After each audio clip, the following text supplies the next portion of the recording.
Welcome to the A.T.TIPSCAST, exploring and investigating different implementation of assistive technology in public schools. I'm your host, Chris Bouguet. This is episode number 19, recorded on May 24th, 2008. Oh, what a huge, horrible mistake I made. I just know the ASHA police are going to come get me and take me away. Please tell my wife that I love her and tell my kids to eat their vegetables. If you don't know, ASHA is the American Speech Language Hearing Association, and May is Better Hearing and Speech Month.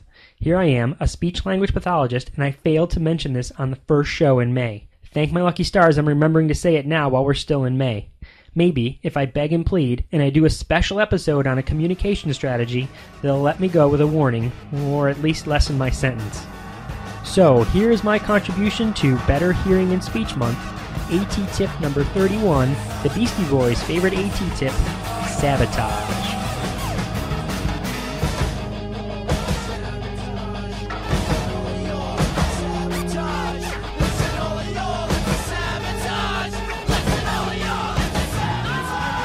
Sabotage is about the most fun thing you can do in a classroom. Sabotage is the reason I became a speech-language pathologist. I just love messing with kids.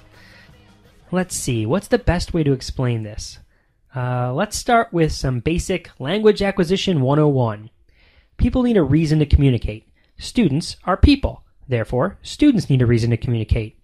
Here are some reasons why we communicate, followed by an example. We communicate to greet people. Hiya, hello there. To say goodbye. See ya, toodles. To comment on things. I love coffee. To ask questions. Don't you love coffee? To answer questions. I don't know why I love coffee, I just do. To give directions. Go buy me some coffee. And to make requests. Can you please go buy me some coffee? Just a side note here, notice how sometimes these reasons overlap. Saying, "Can you please go buy me some coffee?" is both a request and a question.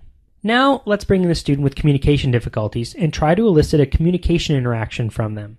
We want to give them a reason to communicate. And how do we do this? We sabotage the heck out of them. That's how.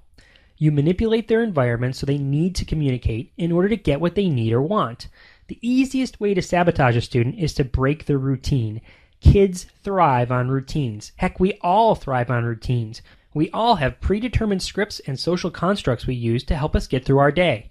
When you mess with that routine by manipulating the environment, you force communication. Here are some examples of sabotage.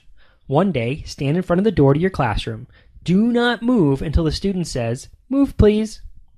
One day, as you're walking with a student down the hall, just stop dead in your tracks, like your feet are glued to the floor, and say, "Stop!" Don't move again until the student says, "Go." One day, hide all the chairs in the room. Wait until the student asks, "Where are the chairs?" or "Can I please have a chair?" before you go and find the chairs. Give everyone a writing assignment, but don't give them any paper until they ask for paper. Give everyone a cutting assignment, but don't give them any scissors until they ask for scissors.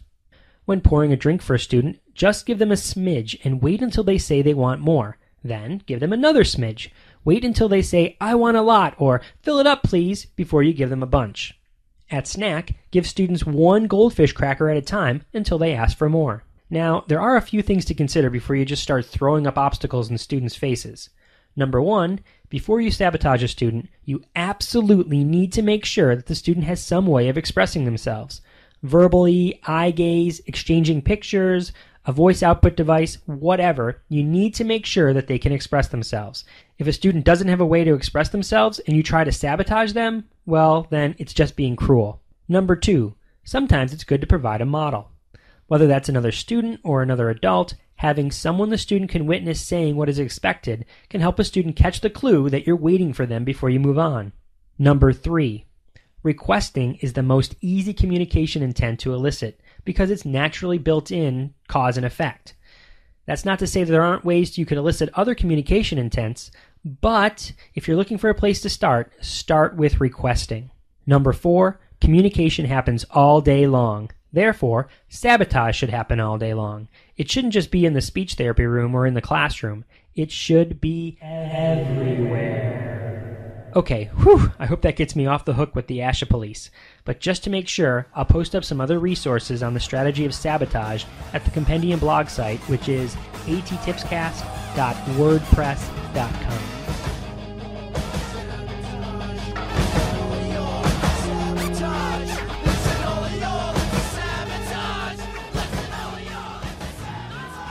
Now, on to some other news in the world of the A.T.TIPSCAST. First, I did just a little bit of advertising of the podcast, and guess what happened?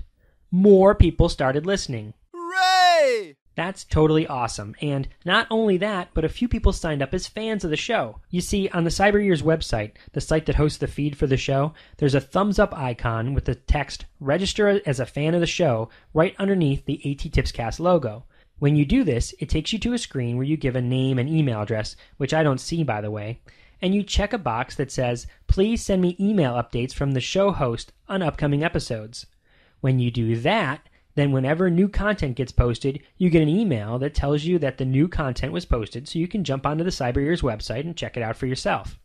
Pretty cool, huh? The other thing that it does is that it helps to feed my already incredibly huge ego by telling me that you like the show, which, to be honest, is extremely flattering and helps to keep me going. So please, if you like what you're hearing, register as a fan of the show, just like Melissa, Jill, and Catherine did. Big thanks to Melissa, Jill, and Catherine. The second thing I need to tell you about is the walk to help find a cure for cystic fibrosis. The wife and kids and I all did the 4.5-mile walk, and we had a blast. In fact, the boy and I made a really short video just to document the event and to prove to all the contributors that we were actually there. I'll have that video or a link to it up on the blog site, A.T.TIPSCAST.wordpress.com as well. Now, just because the walk happened, that doesn't mean it's too late to donate. I mean, if you're hearing this podcast for the first time and it's 2009 or something, it doesn't mean you can't donate. If you would like to make a donation, please check out the www.cff.org website to make a donation. I'll have that link up on the A.T.TIPSCAST.wordpress.com site as well. Uh-oh, it sounds like the Asha police found me, so I better get out of here. As always, if you have any questions for me, comments, suggestions, whatever, I'd love to hear from you. Please send me an email at AT.TIPSCAST@gmail.com. Open up in there, it's the Asher PD. I gotta run, but don't forget to ask your friendly neighborhood speech-language pathologist and or audiologist how you can help support their activities for Better Hearing and Speech Month. This is your last warning. Open up. So, next time, may all your interventions be inclusive, and may all your strategies be supportive. I gotta run. See you next time. I hope. Now, how am I gonna get out of here? Aha, the window!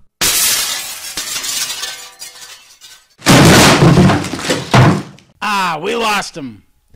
Next year, you better remember to give a speech and language tip earlier in May, Chris. You better. We're watching you.